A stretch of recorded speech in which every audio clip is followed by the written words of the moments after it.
Bien. Pues nada, que sí que empezamos y si os parece bien nos ponemos en presencia de Dios, invocamos el Espíritu. En el nombre del Padre, del Hijo y del Espíritu Santo. Amén. Señor, danos tu Santo Espíritu para que podamos comprender el misterio que eres a través de la mano y guiados del evangelista Lucas, para comprendernos también a nosotros y comprender la realidad que somos. Gloria al Padre, al Hijo y al Espíritu Santo.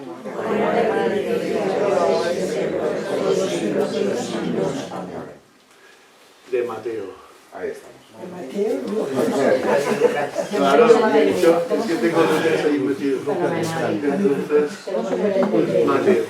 Bueno, y de verdad que me alegro muchísimo de ver algunas caras conocidas y vamos, que bienvenidos y bienvenidos a esta reunión, como a este encuentro nocturno, y aunque sea a lo largo del día y todos hayamos tenido nuestras cosas, pues siempre tenemos un momento para dedicarle a este evangelista, que cuando más nos acercamos a él, pues más comprendemos también el mundo de Jesús, el mundo de, digamos, también judío, porque él nos enseña muchísimo como buen judío que es, y la diferencia, la radical diferencia cristiana, que supongo que entraremos muy pronto, y es la que más me gusta, que es, pues, evidentemente, la ley del amor y el amor a los enemigos, casi nada, ¿no? Eso ya es para nota, porque eso de amar a quien te cae bien está muy bien, pero amar a los enemigos todavía, yo por lo menos me siento bastante lejano todavía. Tampoco es que te caen más los enemigos, pero bien, hacer el bien, ¿no? Nada, os dejo con Ricardo, que es mejor, y además hoy teníais que preguntar, o teníais que preguntar. Sí, pero vamos a empezar porque hoy es un día grande de fiesta, a pesar de las reuniones, que te estaba comentando a Gonzalo que vengo fundido por las reuniones, pero en esta reunión se ha tratado una cosa tan importante como la promoción de don Gonzalo a catedrático en la facultad, y esto ha sido una noticia extraordinaria y que ha valido mucho la pena, ¿no? La jornada, que ha sido llenísima, en serio, desde la mañana hasta ahora, hasta hace un ratito, pero entre ellas ha estado esta grandísima noticia de la promoción a catedrático de filosofía antigua.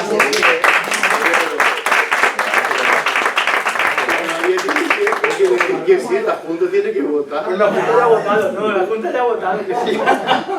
No, la comisión permanente. Bueno, ahora tiene que... La comisión permanente se da un trámite y luego... No, la comisión permanente... A ver, la comisión... No, ha sido unánime, todo el mundo estaba de acuerdo. Pero la comisión permanente, a ver, hoy no había junta de facultad. Hoy era de comisión permanente. Claro, la junta de facultad... Es la semana que viene la junta de facultad. Claro, ahí es cuando estoy convocado yo. Pero hoy ha sido para decir que están los... Bueno, pues eso, y quería haceros partícipes de esta alegría. Sí, me acabo de cenar. De esta alegría. Así es que entre la jornada que ha sido un poco y las alegrías y las sorpresas estoy un poco fuera de juego, ¿eh? Es un momento apropiado para hacer preguntas, no puede salir por donde sea. Bueno, pues sí, el día pasado dijimos que hoy íbamos a empezar al revés, precisamente con las preguntas que se habían podido suscitar de lo que vimos de los evangelios de la infancia. Ya habíamos estudiado el de Lucas, que por eso está tan presente incluso hoy, y el mes pasado estuvimos con el evangelio de Mateo, y como prácticamente no hubo tiempo de dejar un poco de espacio para poder plantear preguntas sobre lo que habíamos dicho, dijimos que hoy empezaríamos al revés, ¿no? Preguntando si había quedado algo que hubiera gustado preguntar y uno no se atrevió a preguntar, como la película de Woody Allen, aunque iba de otro argumento, pero Bueno, pues estuvimos hablando del relato de la infancia de Mateo, que comienza con esa genealogía, y estuvimos hablando de la importancia que tenían estos nombres, como empieza el relato, esos primeros 17 versículos del capítulo 1. Abraham engendró a Isaac, Isaac engendró a Jacob, Jacob engendró, y así sucesivamente, en toda esta concatenación de nombres de antepasados de Jesús, y que están reunidos en grupos de 14, 14 son las generaciones, desde Abraham hasta David, 14 las generaciones desde David hasta el exilio, y 14 las generaciones desde el exilio hasta Jesús. Y estuvimos hablando de cómo 14 es precisamente el nombre de David. A diferencia de, por ejemplo, en nuestro alfabeto, que tenemos un alfabeto alfabético, y de ahí viene la palabra, con la A, B, C, abecedario, ¿no? Y alfabeto por la primera y la segunda letra del alfabeto griego, pero en nuestra lengua hay también una recopilación de números, ¿no? Y son diferentes. En hebreo no, en hebreo las letras son números, y estuvimos viendo que curiosamente el nombre de David, es decir, la consonante D, que vale 4, la consonante Vau, la V, que vale 6, y de nuevo la consonante D, las tres consonantes que tienen la palabra David, suman 14, ¿no? 4, 6 y 4.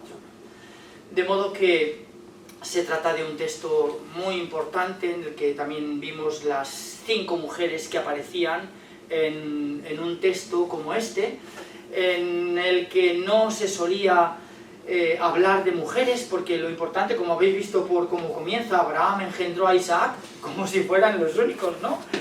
Los varones.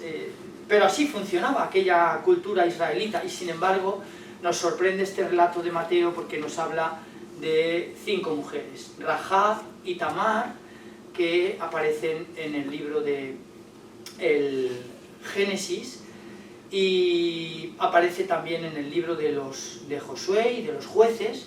Luego otra mujer que es Ruth, y una cuarta mujer de la que no se da el nombre, vimos el otro día, que era la mujer de Urías, elitita. Sabemos que su nombre es Betsabé, ¿vale? Que sería la madre del rey Salomón, y la quinta mujer es María, ¿vale? 5 mujeres que concibieron todas ellas en circunstancias extrañas, algunas de ellas extranjeras, 5 nacimientos que tuvieron que ver especialmente una intervención directa de Dios.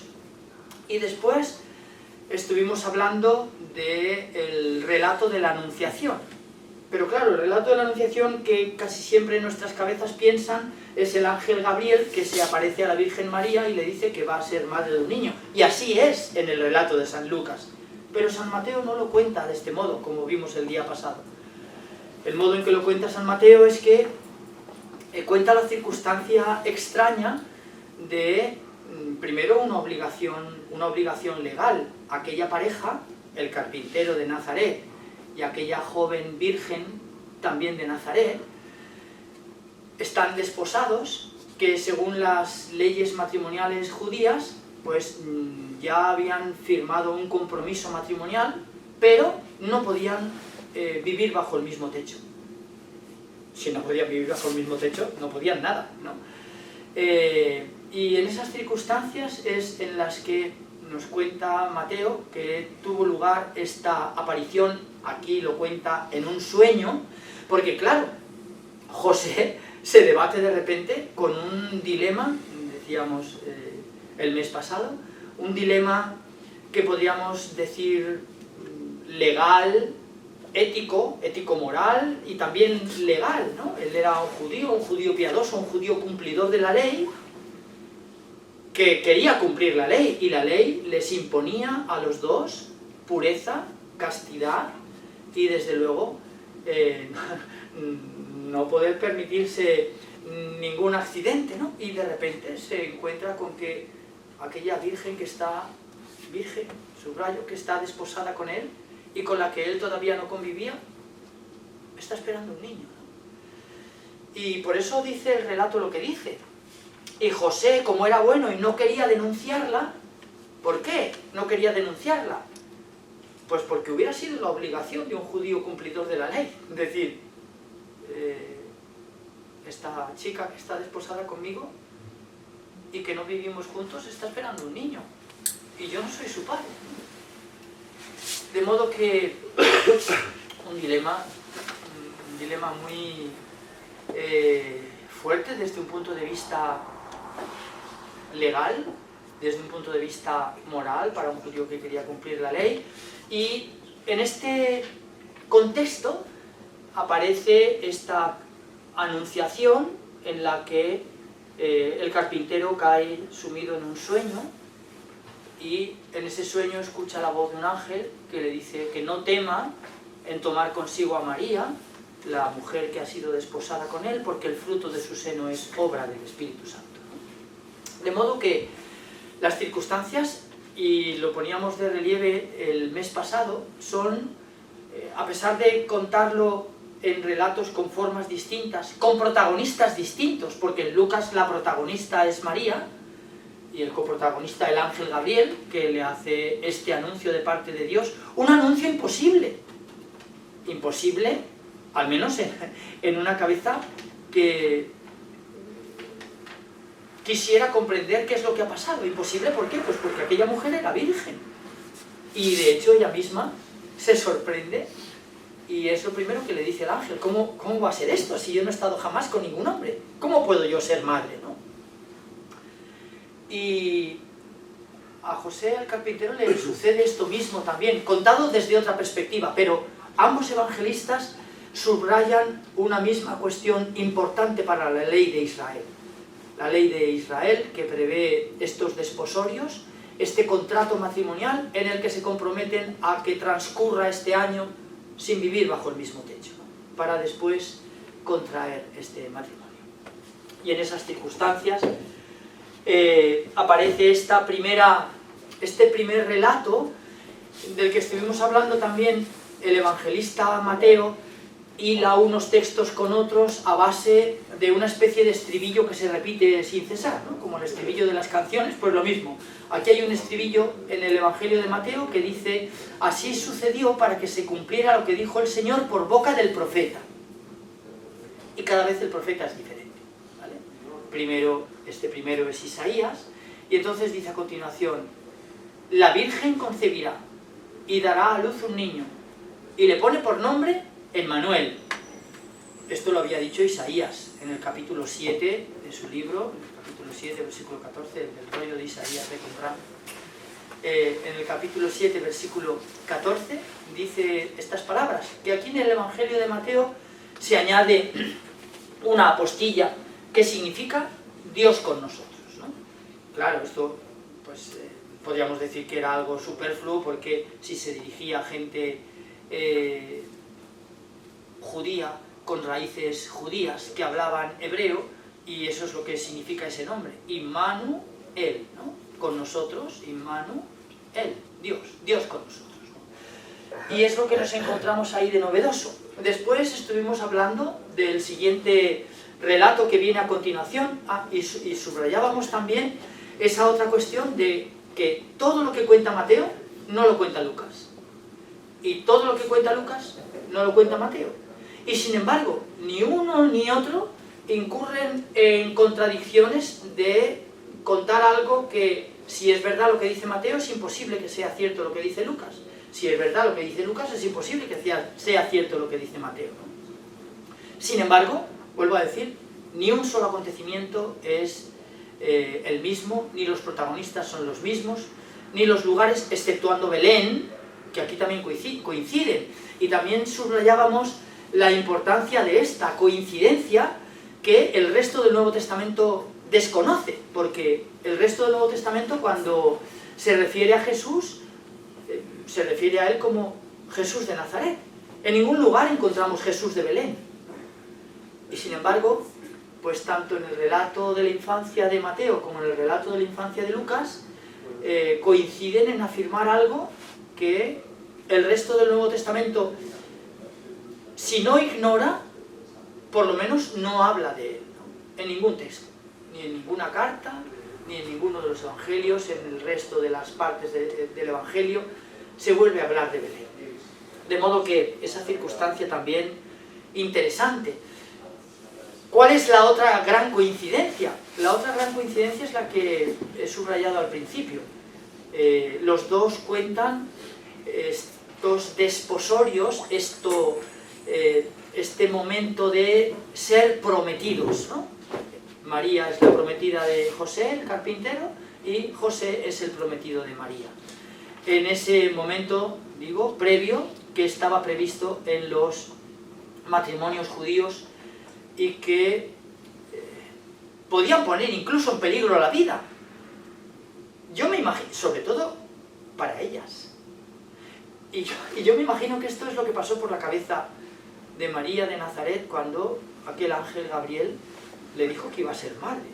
Me imagino que pensaría, ¿vale? ¿Qué va a pensar este pueblo tan pequeñito de mí? ¿Qué va a pensar mi familia de mí? Peor aún, ¿qué va a pensar el carpintero con el que me comprometí para contraer matrimonio de mí?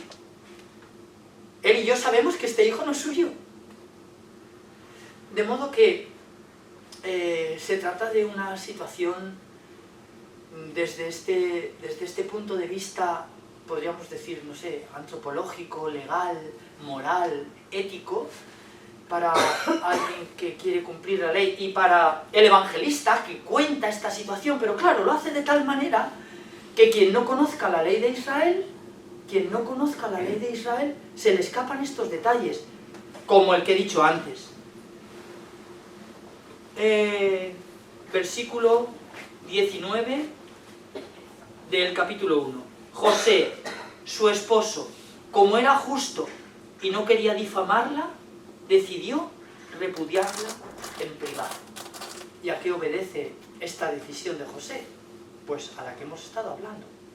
A que en el contrato matrimonial se estipulaba esta cuestión de la no convivencia, que es la misma objeción de ella ante el ángel Gabriel.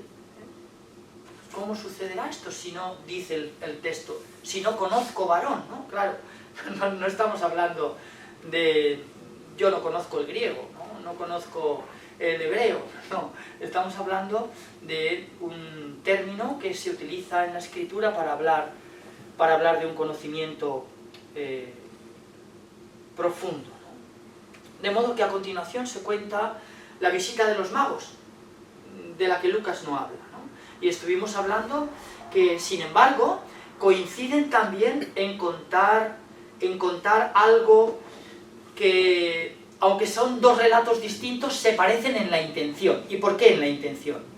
Pues porque Mateo dice que quienes vienen a adorar a Jesús apenas ha nacido son unos que vienen de fuera, unos sabios que vienen de lejos, unos sabios que no pertenecían al pueblo. Nadie del pueblo se había enterado de lo que había sucedido. El acontecimiento más grande, dice el evangelista, que uno podía imaginar, el nacimiento del futuro rey de Israel, ¿no? Del Mesías de Dios, de aquel en el que se cumplirían todas las promesas. Pero es que Lucas cuenta algo parecido, sin hablar para nada de sabios de Oriente. Pero estuvimos hablando de cómo el relato paralelo de Lucas, en el que los que vienen a adorar a Jesús en el tercer evangelio no son los sabios, sino que son unos pastores. ¿Qué sucedía con los pastores? Pues exactamente lo mismo. Estos sí que eran judíos, aquellos pastores, pero estaban en la sociedad sin estar en ella. Es decir, pertenecían a la sociedad israelita del peor modo en el que uno podía pertenecer a una sociedad, es decir, con la marginación. Eran marginados por todos. Nadie quería juntarse con los pastores. El Talmud, una de estas obras religiosas judías, señala a esta profesión como una de las 7 profesiones prohibidas por la ley, porque se consideraba que los pastores eran pecadores, y se consideraban que eran pecadores en primer lugar porque no cumplían la ley. El hecho de tener que estar siempre cuidando de sus rebaños les hacía no poder cumplir la ley, pero más aún, los pastores tenían la fama de llevar sus ganados a pastar a campos que no les pertenecían, y por esto les señalaban también como ladrones. Es decir, tanto Mateo como Lucas, nos dicen que quienes vienen a adorar al niño Jesús que ha nacido es gente que está en los márgenes de la sociedad. Unos porque lo están realmente y vienen de lejos, de Oriente, entre paréntesis. La Basílica de la Natividad, los que habéis estado allí, ¿no?, que es magnífica y ahora luce de un modo increíble, ¿no? Los últimos años fue imposible verlo. Nosotros hemos ido muchísimas veces, ¿no?, y era imposible ver aquellos mosaicos porque estaban tan negros del humo, de los incendios y de las velas, ¿no? De los templos ortodoxos hay mucha vela, mucha luz, y estaban negros. Ahora brillan con una luz extraordinaria, que explican un milagro que nadie se explica, y es que en la invasión persa, cuando entraron en la Basílica de la Natividad de Belén, es la única que quedó en pie sin destruir, la única. Todas las demás fueron destruidas. ¿Por qué la de Belén no? Pues porque los persas que invadieron y se vieron reflejados con los mismos ropajes que ellos llevaban y con las mismas culturas y rodeados de los mismos simbolismos y de los mismos juegos de palabras. Era la Basílica de los Reyes Magos, ¿no? La respetaron porque creyeron que era, qué curioso, que era un templo de sus dioses, ¿no? Y es la única que quedó en pie. Todas fueron destruidas en cualquier parte de Tierra Santa, excepto la Basílica de la Natividad. Bueno, cierro el paréntesis, ¿no? Gente que venía de fuera, los únicos que se enteraron de lejos del nacimiento de Jesús, y gente que estaba en aquella sociedad, pero que nadie quería juntarse con ellos. Claro, nosotros tenemos la imagen tierna de los pastorcillos de nuestros belenes, ¿no? Y claro, está asociada a esta ternura, ¿no? Nada más lejos de la realidad. Nada más lejos de aquella realidad sociológica del momento. Gente con la que nadie quería estar. Y qué curioso, aquellos que son los primeros en venir a adorar a Jesús, ¿no? Aquellos marginados con los que nadie quería juntarse. A continuación, bueno, sabéis la historia que cuenta Mateo de el rey Herodes, que les dice, cuando ya sepáis, porque le cuentan la historia, que habían venido siguiendo una estrella y que esa estrella se había detenido y tal, cuando sepáis dónde ha nacido el rey de Israel, pasad por aquí, decidme dónde está, porque yo también quiero, también quiero ir a adorarlo, ¿no? Y bueno, pues avisados en sueños de que lo que en realidad buscaba Herodes era otra cosa, acabar con el niño, y de hecho es el siguiente relato que tampoco cuenta Lucas, solo cuenta Mateo. Una matanza terrible de niños, ordenada por el rey Herodes. Si ordeno que los maten a todos, morirá también este que yo quiero que muera, ¿no? Este que ha nacido en Belén. Es curioso que este evangelio, en donde la figura de Moisés tiene una figura tan relevante y tan poderosa, ¿no?, que es el gran personaje para los judíos, Moisés. ¿Qué le pasó a Moisés también en su niñez? Pues que escapó milagrosamente a una muerte segura. El faraón, ¿recordáis? Está en el libro del Éxodo, había ordenado que estas mujeres judías que se reproducían con tan pasmosa facilidad y estaban haciendo peligrar esta pirámide de población y haciendo crecer y crecer y crecer esta población esclava de Egipto, y mandó que fueran asesinados todos aquellos niños nacidos de madres hebreas, ¿no? Y como sabéis la historia de Moisés, que es lo que significa también su nombre, ¿no?, introducido en aquel canastillo en las aguas, Moshe, salvado de las aguas. Es curiosa también esta historia que nos cuenta Mateo, en donde evidentemente va a poner un paralelismo grande entre la figura de Moisés y la figura de Jesús, que va a tener que ver con el primer sermón del Monte de las Bienaventuranzas, este sermón que de manera tan preciosa editó Sergio, con todas aquellas bugambillas de colores, ¿no?, en aquel paisaje magnífico, y en donde en ese sermón de la montaña se oye constantemente decir a Jesús: habéis oído que se dijo a los antiguos, es decir, habéis oído que Moisés dijo, es decir, habéis oído que la ley de Dios dice, o incluso directamente y de manera rotunda, habéis oído que Dios dijo a los antiguos, pues yo os digo. Imaginémonos cómo sonaría esto en los oídos de un judío, ¿no? ¿Quién es este profeta? Este es su primer discurso. ¿Quién es este profeta que se atreve a cambiar la ley, ¿no? Claro, también esto, de lo que Mateo, como estamos viendo es su costumbre, no nos da demasiadas pistas, tal vez para decirnos, poneros las pilas, como nos dijo el otro día Aquilino, ¿no? Poneros las pilas, tenemos que conocer el Antiguo Testamento. ¿Y qué pasa en el Antiguo Testamento? Pues que en el libro, el último de los libros del Pentateuco, el Deuteronomio, el capítulo 34, donde se cuenta la muerte de Moisés, hay un texto que dice: no hay, ni hubo jamás, ni habrá nunca. No hay, ni hubo jamás, ni habrá nunca un profeta tan grande como Moisés. Pero atención ahora. Y aquel profeta que se atreva a cambiar una sola coma de lo que Moisés dijo, una sola coma de lo que Moisés dijo, a ese profeta habrá que considerarle un falso profeta y matarle. De modo que,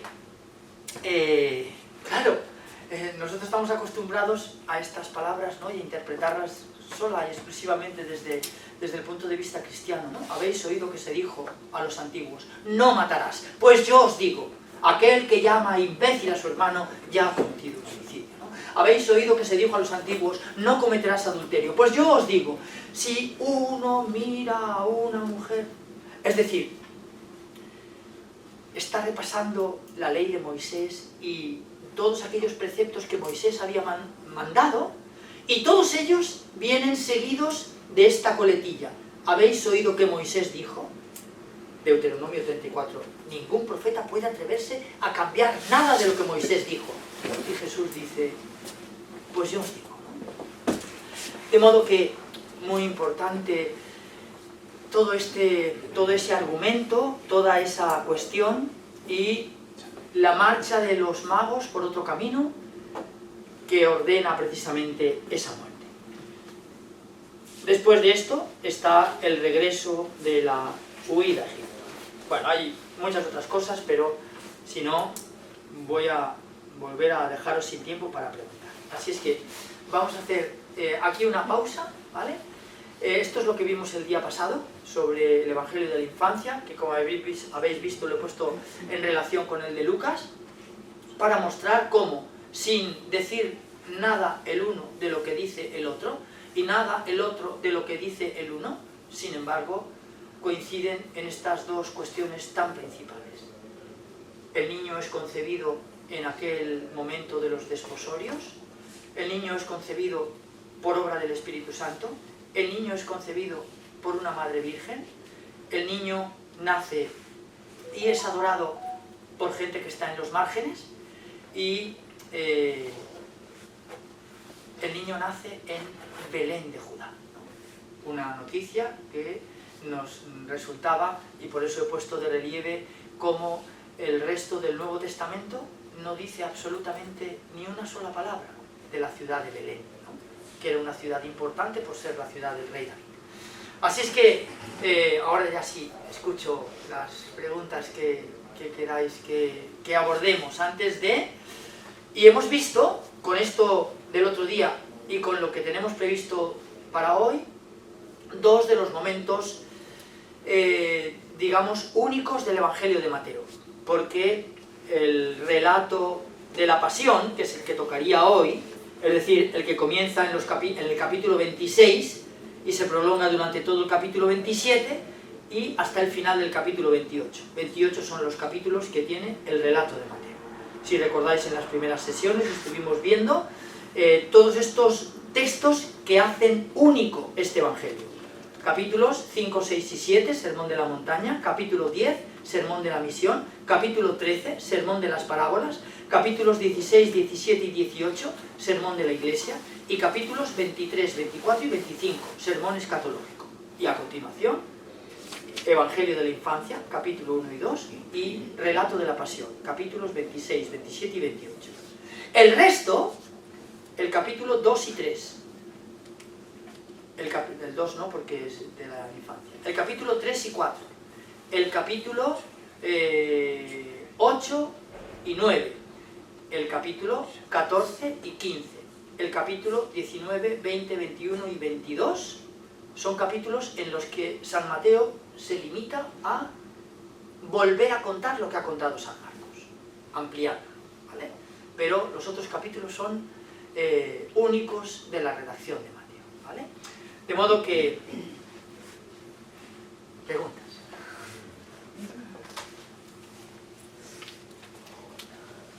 Coloquios nocturnos. Sí, a ver. Yo me pregunto la sensación que tenían los padres de María cuando le dijo que estaba embarazada. Pues yo me imagino que esa fue la primera pregunta que se hizo ella. ¿Qué va a pasar, no? Luego, ¿Qué? como padre, como madre, Claro, imagino que me digan, no, hija, claro, imagínate, ¿no? Imagínate, la mato. Imagino que pensaría algo parecido. Agravada la cuestión. Según la tradición... ahora el tiempo que estamos tan alegres, entonces imagínate lo que pensaría, cómo pensaría. Imagínate además con todas estas leyes de las que estamos hablando. No podían ni siquiera convivir bajo el mismo techo durante un año. Y eso que ya eran novios, ¿no? Entonces, pero hay otra cuestión de la que hablamos el día pasado y hoy no. Y es que los padres de María, según la tradición, habían muerto ya. Y María estaba al cuidado de su tío Cleofás, ¿vale? Según la tradición. Entonces me imagino que la pregunta de María sería esta misma que usted está diciendo, pero además agravada. Porque a lo mejor podría pensar, bueno, mi madre me conoce y sabe que no soy capaz de... ¿no? Las madres saben que no somos... o que sí. Pero ella diría, ¿qué pensará mi tío? ¿Cómo le voy a explicar a mi tío esto que me está pasando, no? Pues sí, yo creo que esta fue una pregunta... No querrá que se la conteste, porque lo único que coincido con ustedes es que estoy seguro de que eso pasó por la cabeza de María, ¿no? ¿Cómo voy a explicar esto? Con una agravación. ¿Qué le sucedía a la mujer a la que no creían? La lapidaban. La lapidaban. Por eso, claro, si uno se lee el capítulo 25 del libro del Levítico, que tiene estas leyes matrimoniales, sabe qué le pasaba cuando se incumplía, porque aparentemente, visto desde fuera, esto parecía un incumplimiento de una ley matrimonial, ¿no? ¿Y qué les pasaba a los que incumplían? Pues que eran lapidados. Ellas eran lapidadas. Entonces, claro, todo esto, a mi juicio, le da una hondura y una profundidad inusitada al relato de la Anunciación, porque no es simplemente estas objeciones que podamos plantear a lo mejor desde un punto de vista intimista o tierno, y ¿cómo será esto? Sino como no me crean, es que me van a matar. Y a pesar de esto, aquella mujer dijo que sí. Es decir, ¿qué es lo que dijo María? De acuerdo, Señor. Estoy dispuesta a que a través de mí se haga tu voluntad, se cumpla tu palabra, aunque me maten. Aunque me maten. Entonces, claro, los evangelistas nos cuentan esta historia sin desgranarnos, ¿no? Sin desgranarnos las consecuencias de la situación que están contando, ¿no? Pero claro, uno puede comprender hasta qué punto el relato de la Anunciación, que siempre hablamos de él como el relato de la vocación de María, hasta qué punto ese relato es el sentir esta llamada de parte de Dios y decir, es que estoy dispuesta a todo. Estoy dispuesta hasta que me la pide mi pueblo, hasta que no me crea mi prometido, hasta que no me crean en mi casa, hasta estar en boca de todos en el pueblo, con tal de que la palabra de Dios se cumpla en mí, ¿no? Entonces, claro, a veces hablamos de el hágase en mí según tu palabra, casi de una manera ñoña, ¿no? Y de esto tenía bien poco, ¿no? Porque era una cuestión realmente radical, ¿no? Y definitiva, tanto que uno se jugaba la vida, ¿no? De modo que acaba de hacer una de las mejores preguntas que podían hacerse Aquilino. A ver, no sé si es una pregunta, es una reflexión. Claro, también se pueden hacer reflexiones en voz alta. Una de las cosas que más me llama la atención, especialmente en el Evangelio de Mateo, es ese cierto equilibrio permanente que tiene que hacer entre la ley, ¿vale?, y la novedad, ¿vale? Tú has hecho referencia a esa parte del Evangelio de Mateo en la que Jesús es tan contundente con aquellos que pensaban que había venido a abolir la ley, ¿no? Ni una tilde, ¿no? O sea, es muy respetuoso con la ley tradicional, pero al mismo tiempo trae una novedad, ¿no? Y efectivamente has hecho referencia al Evangelio de este domingo, que lo hemos comentado antes un poco con los niños, que no es fácil, ¿no? ¿Sabéis que se os dijo? No matarás, pero yo os digo. O sea, el pero yo os digo contiene una novedad, y es que Jesús es aún más exigente incluso, ¿no? O sea, no es solo no matar físicamente, sino que tú con tu palabra puedes estar quitando parte de la vida al otro, ¿no? O con tu actitud, ¿no? O sea, entonces hay un equilibrio ahí entre la ley tradicional, digamos, a la que Jesús respeta muchísimo, ¿no? Pero al mismo tiempo trae una novedad, ¿no? Entonces, la reflexión que me venía a propósito de esto es un poco en los tiempos en los que estamos, ¿no? Yo diría que los papas, el Papa Francisco, el Papa León ahora, tienen que hacer un ejercicio bastante similar, porque tienen que ser fieles a la tradición, pero al mismo tiempo tienen que responder al momento actual, ¿no? Y eso supone trasladar de algún modo la palabra de Dios, la palabra a las situaciones actuales, ¿no? Hoy hay que dar respuesta pues al materialismo, ¿no? Hoy hay que dar respuesta a la inteligencia artificial hay gente que la puede llevar a un extremo no moral, ¿no? Es decir, hay a la pansexualidad que hay hoy en nuestro caso. Hay una realidad, o sea, cada etapa de la vida tiene unas circunstancias que supone pues el ejercicio de la Iglesia, con los papas a la cabeza, de actualizar eso, ¿no? Pero al mismo tiempo ser respetuosos con la tradición. Un poco lo de Jesús, ¿no? La ley, vamos, al 100%, pero yo os digo, ¿no? Y aquí está Entonces, no sé si vale el paralelismo ese, ¿no? Ese equilibrio, pues ese cogerse de la mano la ley y la novedad del Evangelio es algo en lo que tenemos que estar permanentemente en la Iglesia. Sí, bueno, me parece que es una reflexión así en voz alta muy acertada, en primer lugar porque sí que está este equilibrio, ¿no? Esto que dices, que está aquí en el versículo 18 del capítulo 5, ¿no? Dice, en verdad os digo que antes pasarán el cielo y la tierra que deje de cumplirse hasta la última letra o tilde de la ley. Claro, este versículo 18 es la clave para leer todo lo que viene después. Y todo lo que viene después son estas que he dicho, ¿no? Primero, habéis oído que se dijo a los antiguos, no matarás. Y el que mate, versículo 27, habéis oído que se dijo a los antiguos, ¿no? Versículo 33, habéis oído que se dijo a los antiguos, no jurarás en falso, y el que jure. Versículo 38, habéis oído que se dijo ojo por ojo, diente por diente. Versículo 43, habéis oído que se dijo amarás a tu prójimo y aborrecerás a tu enemigo. Y es verdad que están dos modos de entender esto. Por un lado, todo lo que estabas diciendo, Aquilino, que claro, en las palabras de Jesús, habéis oído que se dijo a los antiguos, no matarás, pero yo os digo, el que llame imbécil, es decir, el que mate con la boca, ¿no? El que mate con la boca, el que crucifique a una persona con la historia que se invente, ¿no? Es igual de culpable, está diciendo Jesús.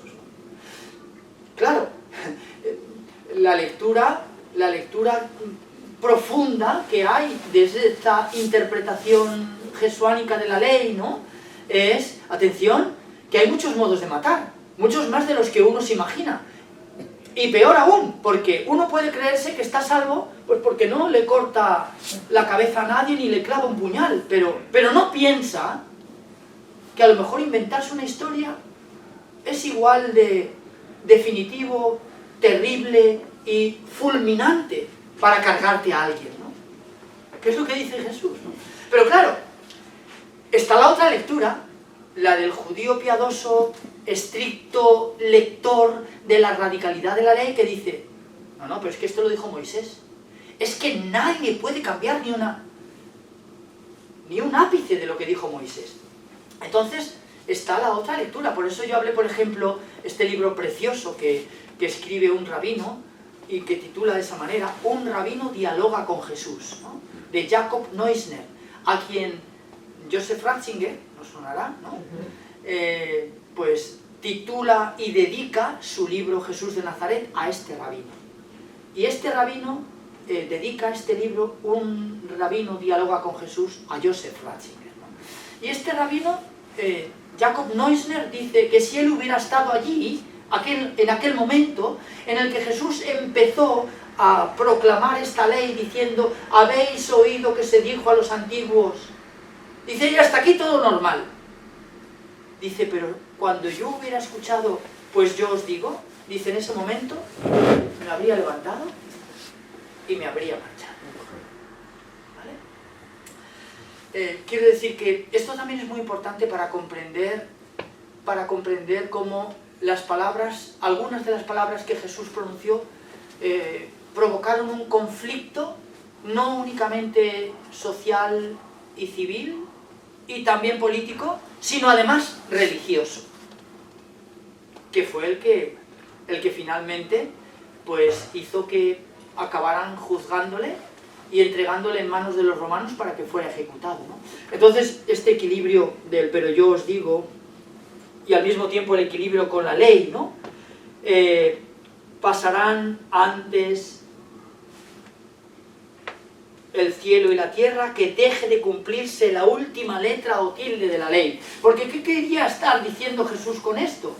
Pues que hay que leer esas palabras con todas sus consecuencias. Es decir, si el mandamiento dice no matarás, hay muchos modos de matar, ¿vale? Y por esto las palabras de Jesús contempladas desde una determinada perspectiva probablemente no fueron comprendidas. Y no solamente no fueron comprendidas, sino que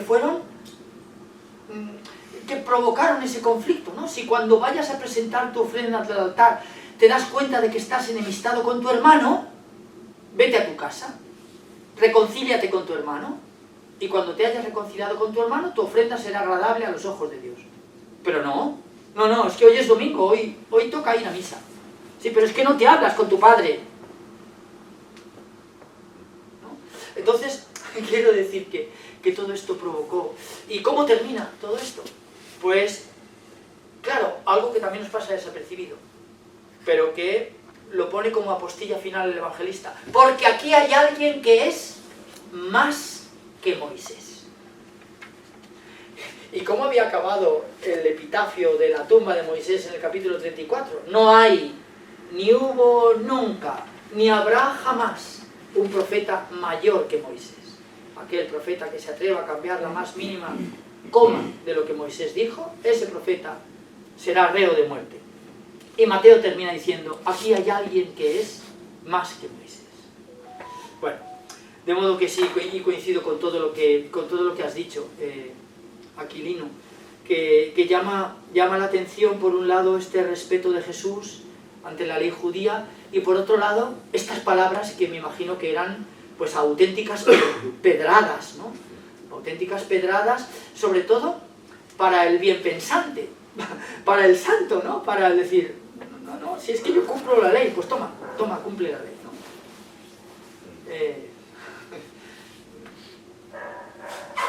Gracias por tu reflexión, porque me parece que es muy oportuna. Más cosas.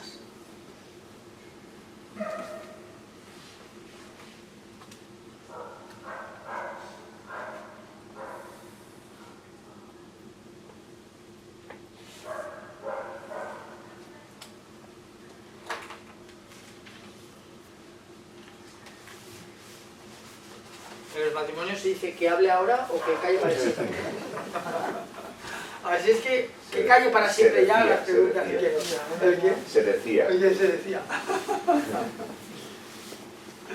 Bueno, el otro día, cuando estábamos hablando del Evangelio, estábamos en la lección, algún grupo de aquí, algunos que participasteis, ¿no?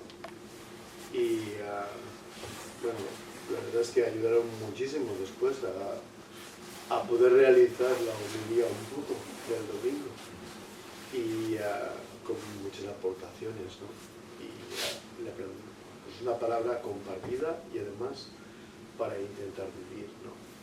Ahí se habla precisamente de lo que suponía esa novedad, es decir, la novedad de Jesús. Dentro de la novedad de Jesús, dentro de lo que es el marco de las bienaventuranzas, y cómo esa novedad siempre es una novedad que es tan actual y vale para todos los tiempos, como que no habla de leyes, sino que habla precisamente de felicidad, de dichosos vosotros, ¿no?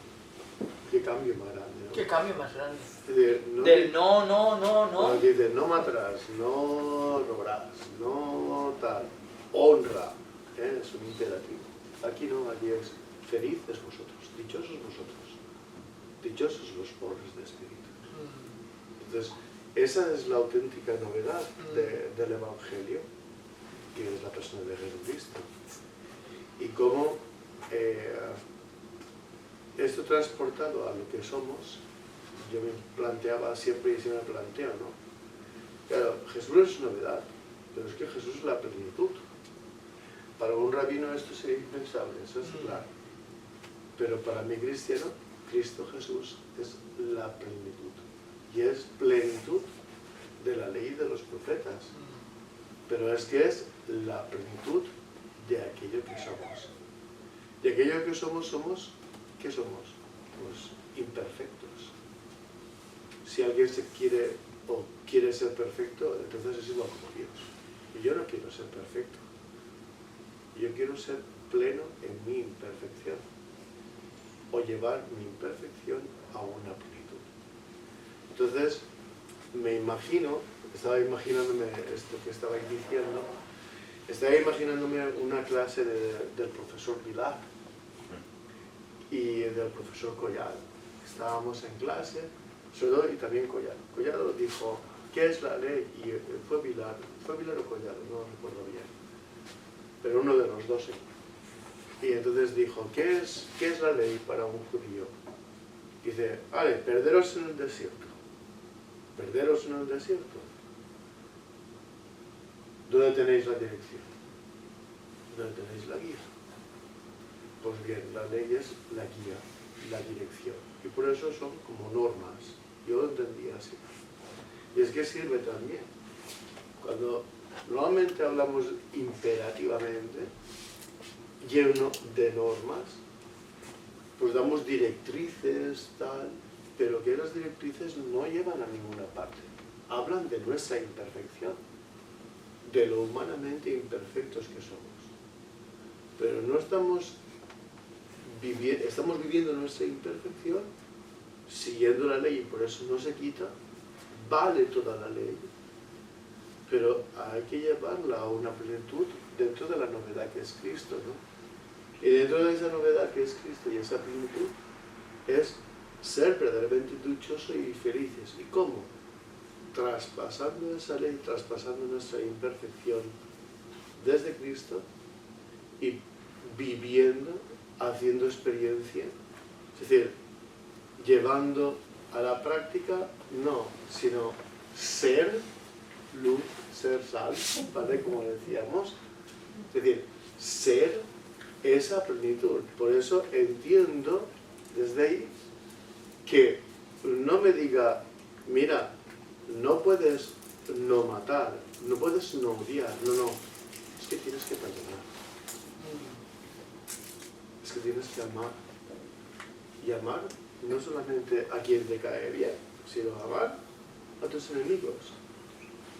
Y de ahí que la plenitud de la ley se resume en dos, ¿no? El amor a Dios y al prójimo. Eso ya nos lo dijeron.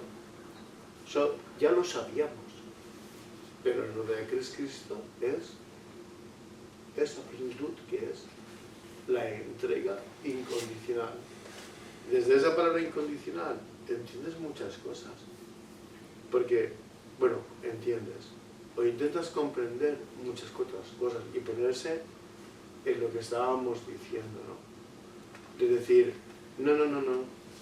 A ver, es que en el hágase de María está, Señor, aparte de mí este cáliz, pero que no se haga mi voluntad sino la tuya.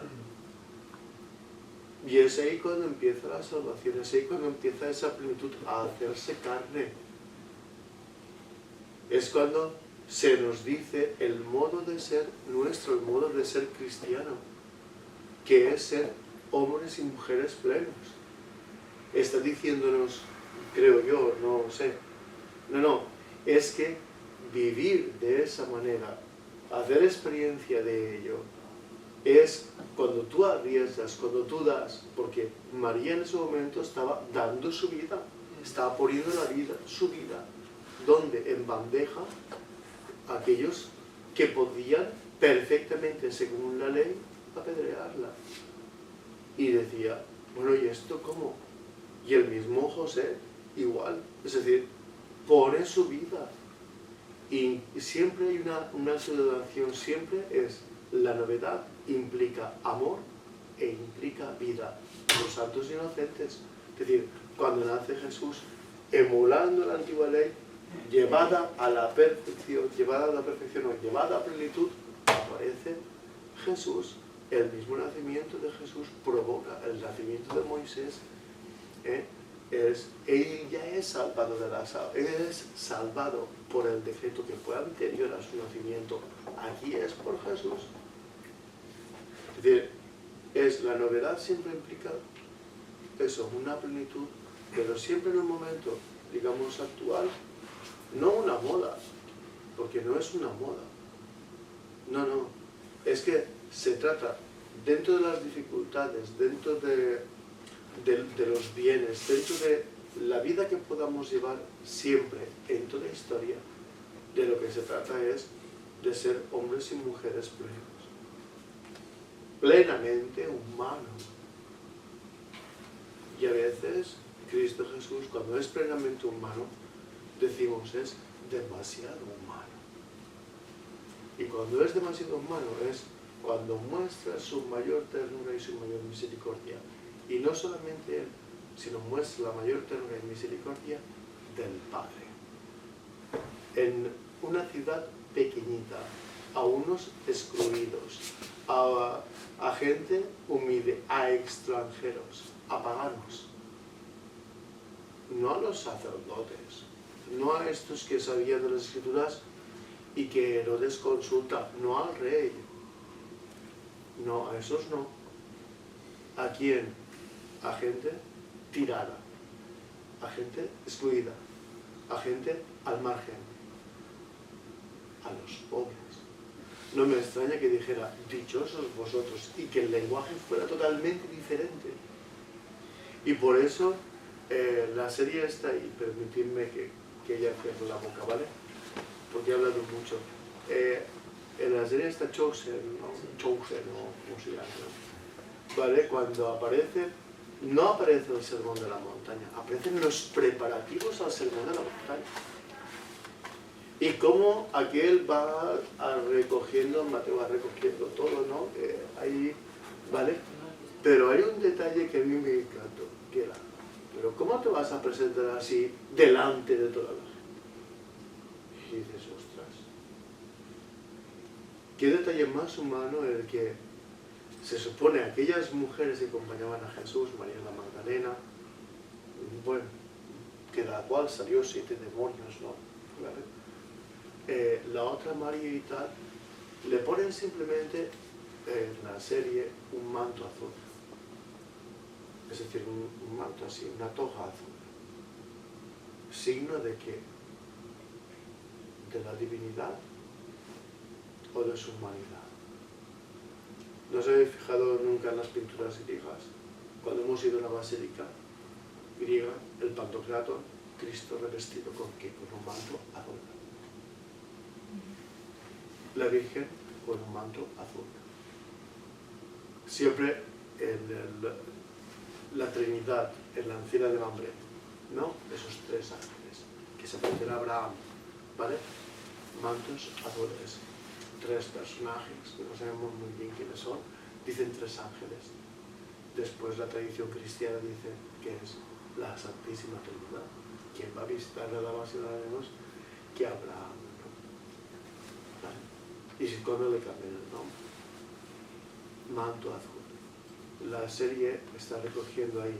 Te vamos a poner bien guapo. Y vas a mostrarte como tú eres. Pobre, con la túnica sencilla, tal, con las sandalias, pero el manto azul, de que ahí, ese que hablaba, es la plenitud del hombre. Y la plenitud del hombre habla de ese ser que somos. No podemos aspirar a otra cosa. Por eso la plenitud del hombre es ese amor que es totalmente entregado. Ahí empieza, no, antes, en el nacimiento, es cuando empieza la entrega del Hijo por parte del Padre en el Espíritu y del Hijo que asume esa voluntad del Padre que culminará en lo que es el momento de la cruz. Y por eso resucitó. Pero importantísimo es el hecho originario que nos caracteriza a todos, y es que hemos nacido. Y entonces es ver la vida como un don y desde la gratitud. Cuando vemos la vida como don, la vemos como amor y por lo tanto como gratitud. Aquí nadie se ha dado la vida a sí mismo. Es un don. Y si la vivimos como un don, la vivimos desde esa, el don es donación. Y la donación implica eternamente agradecidos. ¿Agradecidos de qué? Al mismo hecho de que algún día nacimos. La encarnación, dice un filósofo no muy creyente, lo explica todo. Y no creía. Y después apropiadamente la encarnación lo sigue explicando todo. Porque ese hecho de ser carne, uno más entre los demás, es ya nación. Bueno, no sé, esto es una... ¿Cómo no lo iba a promover a catedrático de la Facultad de Teología? Me han venido todas estas ideas.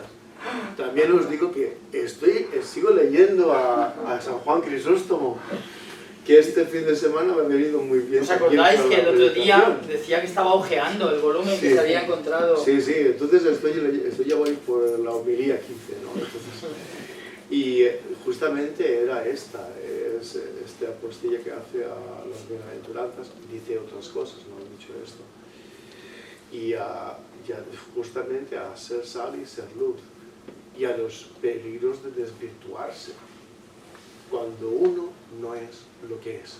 Yo entendí eso. Cuando uno no es lo que es. Cuando no somos sal y luz, ¿qué somos? Cuando la sal no es sal, ¿para qué sí? Para que la pisotee la gente. Y él dice, para mover la risa. Mueve la risa. Joder. Dice, ¿y la luz, si no es luz? ¿Se esconde la luz? ¿Se esconde debajo de la cama? No. vuestra para ponerse en un candelero y que alumbre así vuestra luz. Porque nosotros somos luz y sal. Y de ostras, pues cuando no somos luz y somos, entonces nos alejamos cada vez más o nos deshumanizamos más. Cuando somos, y somos sal y somos luz, llevamos nuestra humanidad a plenitud y la llevamos siempre en el amor. Y desde la relación. Y desde algo tan fácil como que para esta vida, hasta para casarse, o vas a la iglesia y pides una partida de bautismo y pagas. Pagas un recibo, pagas la partida de bautismo. ¿Vale? Se paga para todo. Y lo que hemos recibido, el don tan grande que hemos recibido, que es la vida, no pagamos nada.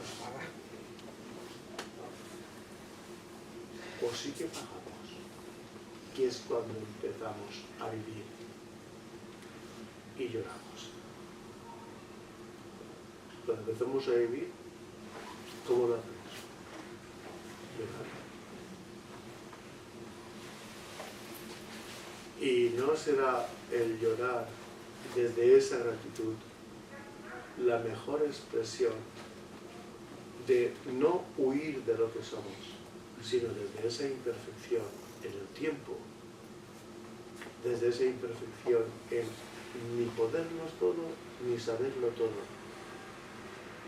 llegar a una plenitud de vida. Llegar a la plenitud de la ley no es Cristo nuestra plenitud, no es Cristo nuestra vida. Ya sé, son cosas que pasan a veces por la cabeza. Pero es que no tengo que leer tanto, porque si leo más, me voy a volver idiota como Don Quijote, ¿no? Yo quiero aprovechar, porque como el otro día nos comentaste que leíamos el libro de Ruth, y creo que lo coincido porque lo iba a decir. Y a mí me llama la atención el valor de Ruth con esa declaración cuando Noemí le dice por 2 veces vete, y Orfá se va y todo el rollo, ¿no? Y entonces ella le dice, y le dice, no insistes en que vuelva con ella y te abandone. Iré a donde tú vayas, viviré donde tú vivas, tu pueblo será mi pueblo y tu Dios será mi Dios. Moriré donde tú mueras y allí me enterrarán. Esta mujer, con esta declaración de principios, acaba siendo la que da vida al abuelo de David. Tal cual. ¿Es así? ¿No? Claro, es que la tía, vamos, se atrevió a volver con la suegra, ¿no? A Belén. Que no es lo habitual. Que no es lo habitual. No sé, simplemente que un valor, un eso, y simplemente quería notar eso, que me llamó mucho esa declaración, esa fuerza, esa que dice, no me insistas, que me voy contigo y voy donde nos lleve la vida, ¿no? Pues sí, pues ahí algo está. Que fue muy interesante, las mujeres que Mateo habla de ellas, Rahab, Tamar, leer las historias de las 4 es magnífico, y claro, después cuando se cuenta toda la historia, porque lo hace como preparación precisamente para hablar del nacimiento de Jesús, ¿no? Y de la madre de Jesús. Entonces, pero sí, es extraordinario. Es muy bonita la historia. Muy bonita la historia de Ruth, sí, es preciosa. Es uno de los libros más bonitos de la Biblia. Todo, y encima termina bien. Sí. Ahora Consuelo, imagínatelo, escucharlo en la cueva de los pastores, en ese ámbito. Imagínate, y al fondo tener Belén, porque está, digamos, en el mismo, tenías el pegado. Betzahur, sí. Exacto. Y entonces ahí encima de ese, me parece un montículo, pero no es un montículo, es que haces y después que entras. Tú imagínate oír esas palabras ahí. ¿Cómo resuena? Nunca se te olvidará ni Obed, ni Noemí, ni Ruth, evidentemente. Pues que todos son muy buenas personas, ¿eh? Porque primero dices, caramba, que no era más buena, pero es que la suegra también es buena, ¿eh? Y después el esposo, vos también, o sea que muy bien, es una historia. Es una historia preciosa, sí. Sí. Y las palabras son muy buenas.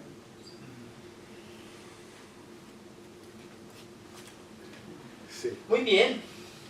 Bueno, pues ha sido un coloquio muy fructífero, muchísimas gracias, porque entre todos se ha hecho una buena sesión y verdaderamente de coloquio. Esta vez ha sido de coloquio. Así es que muchas gracias por vuestras aportaciones y... Sí, tenemos que aprender. Además con preguntas verdaderamente importantes, ¿no? Como la primera que has formulado de vaya jaleo me he metido, ¿no? Que a veces no voy porque me admiro de cómo habla el Consuelo. Habla los demás y yo me callo porque no sé hablar. Pues fíjate, has dicho has planteado la pregunta hoy, Aquí ya que fue, digo, voy de oyente. No, pero Rosario, así se hace. Es decir, jolín, Rosario, por favor.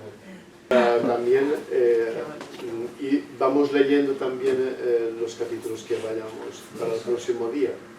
Es decir, porque así también nos suena más. Aunque nos va a sonar más porque son estos digamos, lo que hemos visto desde las bienaventuranzas hasta prácticamente... No, pero dinos exactamente qué... Bueno, primero haremos un paseo por lo que íbamos a ver hoy después de las preguntas y no será, porque ya se ha acabado el tiempo. Así es que lo primero que veremos serán los capítulos 26, 27 y 28, Vale, entonces... que es desde que Jesús entra en Jerusalén. ¿Vale? Se acaban los discursos y Jesús entra en Jerusalén. Y, bueno, pues ya sabéis, la búsqueda de un lugar para celebrar la cena de la Pascua, aquella cena, una sobremesa, la marcha al Monte de los Olivos, donde se retiraban siempre para rezar. Estando allí, llegan los soldados del templo, acompañados por Judas, uno del grupo, que había desaparecido durante la cena, y todos pensaban que se había ido a comprar algo, como nos dirá el evangelista, ¿no? Vienen los soldados, apresan a Jesús, lo conducen ante los dos tribunales que le van a juzgar, un tribunal judío, el Sanedrín, presidido por el sumo sacerdote, un tribunal romano, presidido por el gobernador, el prefecto Poncio Pilato. La decisión de condenarlo a muerte, lo condenan a muerte, lo ejecutan en el Gólgota, escapa al destino de los crucificados, que era la fosa común, y aquel crucificado no lo entierran en una fosa común, sino en un sepulcro nuevo, excavado en la roca, en donde nadie había sido enterrado. Y como es enterrado el viernes por la tarde, es decir, el comienzo de la fiesta del sábado, ya no se podía entrar en un lugar donde había un muerto, menos aún tocar a un muerto, de manera que no pudieron ungir el cadáver de Jesús y prepararlo para la sepultura. Y por eso nos dicen, el relato siguiente, que las mujeres el primer día de la semana, es decir, el domingo, fueron al sepulcro para terminar de ungir el cuerpo de Jesús. Y se encontraron que el cuerpo no estaba. Y entonces fueron a donde estaba el grupo y dijeron que el cuerpo de Jesús no estaba en el sepulcro, que había resucitado. ¿Vale? Esto es lo que leeremos en esos capítulos, 26, 27 y 28. ¿Vale? Y me imagino que con eso tendremos bastante, con esos 3 capítulos tendremos bastante, que como digo es el final del relato y sobre todo el que nos muestra esta originalidad, porque ya había un evangelista hablado de esos acontecimientos, el evangelista Marcos, pero Mateo lo va a recrear el relato, ¿vale? Y leeremos el relato de Marcos junto con el de San Mateo, viendo cosas que añade y cómo lo cuenta él y por qué lo cuenta como lo cuenta, ¿vale? Y a partir de ahí ya, pues en el mes de abril veremos los discursos que nos quedan, ¿vale? El de la misión, el de las parábolas y el discurso de la iglesia. Y nada más. Así es que gracias a todos, a todas por venir. Y sobre todo gracias por vuestras preguntas, ¿vale? Por vuestras preguntas, por vuestras reflexiones en voz alta. Y cuando se tiene una sesión de este tipo, así de verdadero diálogo, pues uno se va muy a gusto. Sí. Y así es que, pues eso, gracias, porque Y esto se cuando hace ponen entre deber todos. también. Cuando se ponen deberes también, pues los deberes para el próximo día son estos, capítulo 26, 27 y 28, ¿vale? Vale. Bueno, pues el nombre del Padre, del Hijo y del Espíritu Santo. Amén. Vayámonos en paz. Gracias.